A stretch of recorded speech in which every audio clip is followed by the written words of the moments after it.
இவர்களுக்கெல்லாம் தோள் கொடுக்க எந்த எதிர்பார்ப்பும் இல்லாமல் வந்து குழுமி இருக்கும் மக்கள் நீதி மைய தொண்டர்களே, சரி நான் கேட்கிறேன், இந்த கடந்த 10 ஆண்டுகள்ல இந்த கிணத்துக்கடவு விவசாய பகுதி இதுக்கு மத்திய அரசு உங்களுக்கு செய்தது என்ன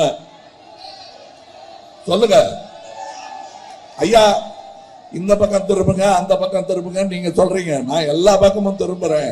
நீங்க நல்வழிக்கு திரும்புங்கள், நான் எல்லா பக்கமும் திரும்புறேன். நீங்க திரும்பாம நான் திரும்பி என்ன பயன்? அது சினிமாலேயே பார்த்துக்கலாமே.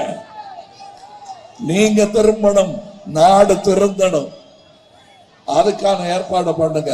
இந்த 10 வருஷங்கள்ல ஒண்ணுமே நடக்கலைங்கிறது தான் உண்மை. ஆனா திடீர்னு வந்து இப்ப தமிழ் தான் உலகத்திலேயே பழைய மொழின்னு இவங்க ஒத்துக்கிட்டதுனால ஓட்டு போட்டுருவீங்களா நீங்க? சொல்லுங்க. அப்படி சொல்லி அது எங்களுக்கு 2000 வருஷமா தெரியுங்க. தமிழ் உலக பழைய மொழிங்கிறது எங்களுக்கு 2000 வருஷமா தெரியாது.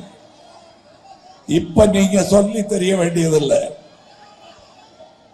என்ன ஒரு ஆச்சரியம் அப்படின்னா, பொய்யா மொழி புலவருக்கு பொய்யர்கள் எல்லாம் கூடி ஒவ்வொரு ஊராக பிரச்சார மண்டபம் கட்ட போகிறார்களாம். அது மட்டும் நிஜம் என்று நாங்கள் நம்ப வேண்டுமா? அது நடக்கும்போது பார்த்துக்கலாம். வள்ளுவரை காப்பாற்ற ஒவ்வொரு தமிழனும் போதும். பள்ளிக்கூடத்தில் படிக்கிற பிள்ளைகளுக்கு தெரியும்,